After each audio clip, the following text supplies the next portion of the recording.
Okay, today we are going to talk about inductors, which is the third component we will investigate. So we have looked at resistors and capacitors, and now we're on to the inductor. So with the inductor, similarly to the capacitor, we have a lot of electromagnetics that goes into it. But to simplify that greatly, we are going to use the work of Faraday and Lenz for our analysis. So one thing to take away is that current can create a magnetic field or induce a magnetic field, and a changing magnetic field can induce a current. So for an example, if we have a loop of wire like this, where we have some current going through it, what we can do is apply something called the right-hand rule. And what that says, if we take our right hand and use our fingers to trace the path of the current, then where our thumb points is going to be our magnetic field, which we denote as the letter B. So for this case, we have the magnetic field going up. We can then define something as the magnetic flux, which is equal to the magnetic field times the cross-sectional area. So for this case, it would be the cross-sectional area of the loop. So that is how current can induce a magnetic field. Now we want to see what happens with changing magnetic fields.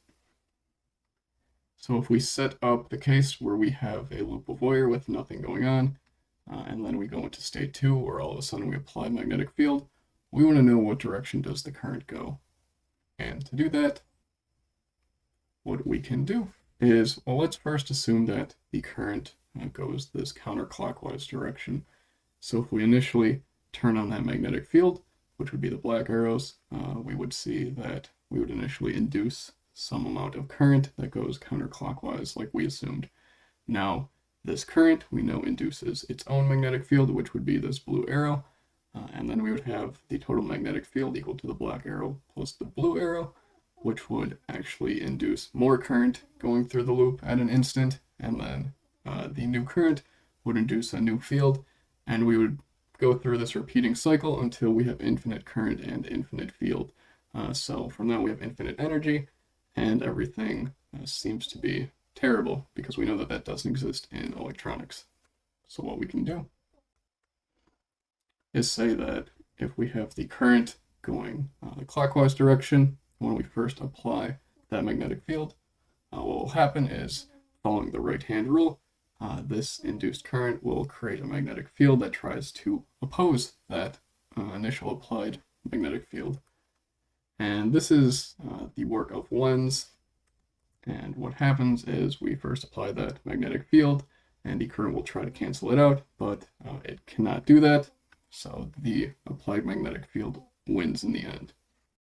And to try to put that into one sentence or one quick picture is, if we have a loop of wire and we put a magnetic field through it, the loop will induce some current to try to resist that magnetic field, but it can only resist it for so long, and then the applied magnetic field takes over.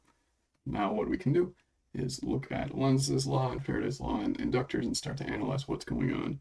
So the electromotive force, or EMF, for an inductor or loop of wire is given by the negative time derivative of the flux. And if we have a coil of wire where we have the permeability of L as the length, a cross-sectional area A, and we have n amount of turns, if we send some current through this coil by our right-hand rule, we can see that the magnetic field points in this direction. And we also have this new symbol mu, where mu is the permeability of the material of the core.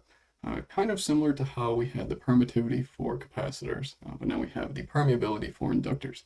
So in this case, if we assume we have a vacuum inside the core, we would have mu naught, or the permeability of free space. So given this arrangement, we can find that our magnetic field is equal to the permeability times the number of turns divided by the length times the current. And then we can find that our magnetic flux is equal to the number of turns times the field times the cross-sectional area, which is equal to mu naught n squared A over L times I. We can plug in this flux to get our EMF. So then we see that the EMF is equal to minus mu naught n squared A over L. And then we have a time derivative of the current. So what we can do, we can group these terms all together, and we will call that L, or our inductance. And then we can say that the EMF is equal to minus L times the time derivative of the current. And the unique thing about inductors is that they can either be modeled by a source of EMF, or they can be modeled as a passive component. Now for the passive component, we say that the voltage over the inductor is equal to inductance times the time derivative of the current. So the EMF and the voltage over the inductor are both measured in volts, but they are not the same thing, hence the negative sign right here. Now, the unit for the inductor is the Henry, which is denoted by the letter H. Just as a recap, the capacitor, which the unit was the farad, which was denoted by the letter F. So if we start to look at L and C, we can see that L is equal to mu naught N squared A over L. And it turns out that mu naught is equal to 4 pi times 10 to the minus 7th, and it has its own corresponding units to it, but for most applications, you really just need to remember this term. So what we can see is that no matter how many turns we have and what the area is, as long as it's pretty reasonable, and then we're divided by the length, so the inductance is going to be pretty small most of the time. And then for our capacitor, we had that the capacitance was equal to the permittivity times the area divided by the distance between the plates, where if we had a free space dielectric, our permittivity is epsilon naught, which is equal to 8.854 times 10 to the negative 12, and then it has its own units, similarly like permeability.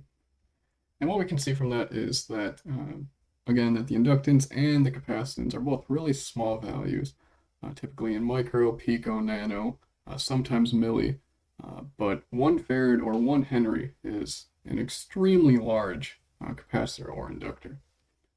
So now what we can do is see how we can make an inductor explode or make it fail. So with capacitors, if we had too much voltage or voltage going in the wrong direction or polarity, we could cause the capacitor to fail. And if we send in too much current to the inductor, what we see is that it will make it fail.